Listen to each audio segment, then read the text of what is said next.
Welcome to our video series on Sjogren's disease, where we look beyond dryness to the full impact of this complex condition. In each episode, my colleagues and I share our insights to help fellow healthcare professionals recognize and manage Sjogren's disease with clarity and confidence. In this video, we look beyond sicca symptoms to explore the significant disease burden of Sjogren's disease and how ESSDAI-based questions can help uncover systemic manifestations. My name is Dr. Teja Kapoor, a rheumatologist and director of the Columbia Sjogren Center in New York City. I'm joined by my colleague today to discuss Sjogren's disease, a condition we each have extensive experience managing in our own practices. Hello, I'm Dr. Adam Doré, a rheumatologist at Allegheny Health Network in Pittsburgh, Pennsylvania. Thank you for having me. Dr. Doré, will you start us off?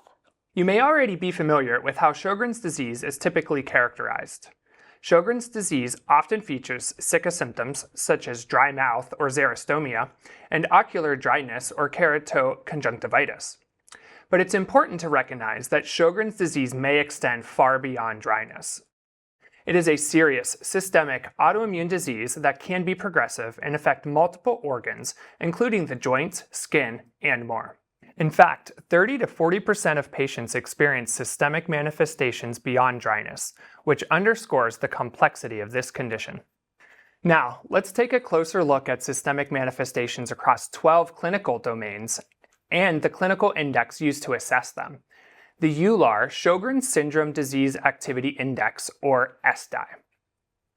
It is used as a gold standard to measure disease activity in clinical studies. ESSDAI assesses disease activity across the 12 domains shown here. Each domain is divided into 3 to 4 levels of activity, each of which has a score based on domain weight. The sum of each individual domain score gives you the total ESSDAI score, which tells you whether the disease activity is low, moderate, or high. ESSDAI was developed for use in patients diagnosed with Sjogren's disease, and only Sjogren's disease-associated signs and symptoms should be scored. Any features that have been stable for at least 12 months are not scored. While we recognize that not every rheumatologist can use the ESSDAI for all their Sjogren's patients in the clinic, we can base our assessment and questions on this index. Let's take a look at a few examples of how asking ESSDAI-based questions can be used to foster patient conversation and help uncover the full burden of disease. We will focus on a few domains to show you examples of how they are scored within the ESSDAI. For example, to assess glandular involvement, you might ask your patient, have you noticed any swelling in your face or neck? If the patient were to answer yes, then there is potential involvement in this domain. If we were scoring the domain with the ESSDAI, this table shows the scoring criteria based on the size and location of the patient's glandular swelling. Next, let's look into the articular domain. To probe for articular involvement, consider asking, have you had pain in your hands, wrists, ankles, or feet in the past 4 weeks? Have you noticed any stiffness in the morning lasting for at least 30 minutes?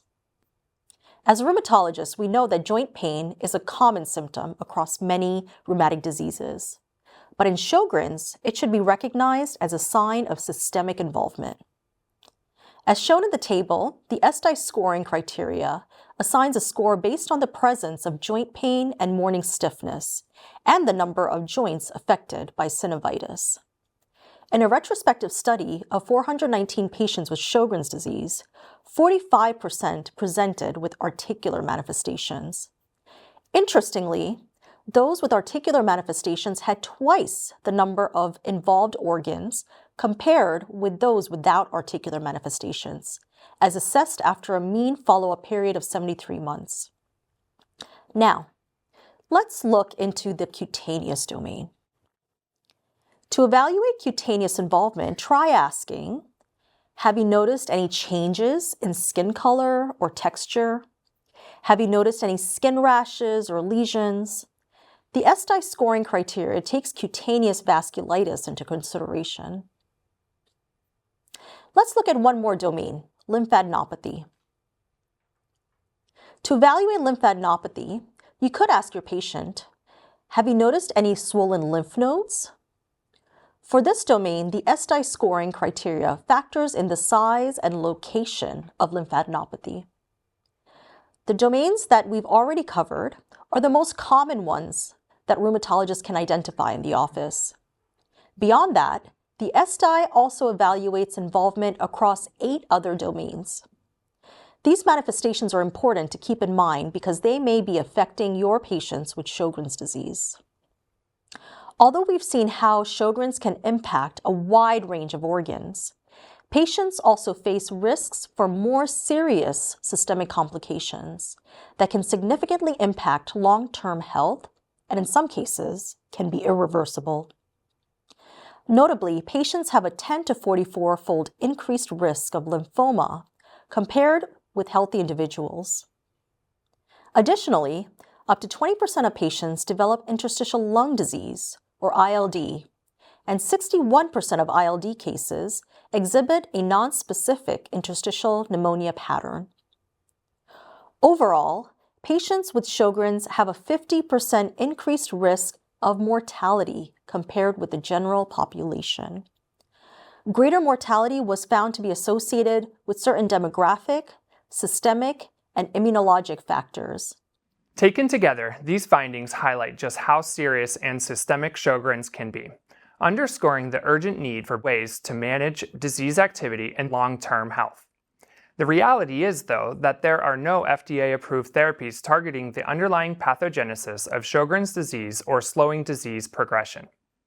Because of this limitation, our only option is to rely on borrowed immunosuppressive treatments not approved for systemic manifestations of Sjogren's disease. To address this, Novartis has expanded its commitment to rheumatology by partnering with experts and universities to explore new ways to target B-cell hyperactivity and BAFF. Given the seriousness of this systemic disease and limited treatment options, it's essential to assess patients comprehensively. I found ESSDAI-based questions valuable for uncovering domain involvement and understanding the full scope of burden. That's all for this video. Thank you for joining us, and we invite you to explore the other videos. Discover patient questions that can help uncover the systemic impact of Sjogren's disease at Sjögren'sShouts.hcp.com.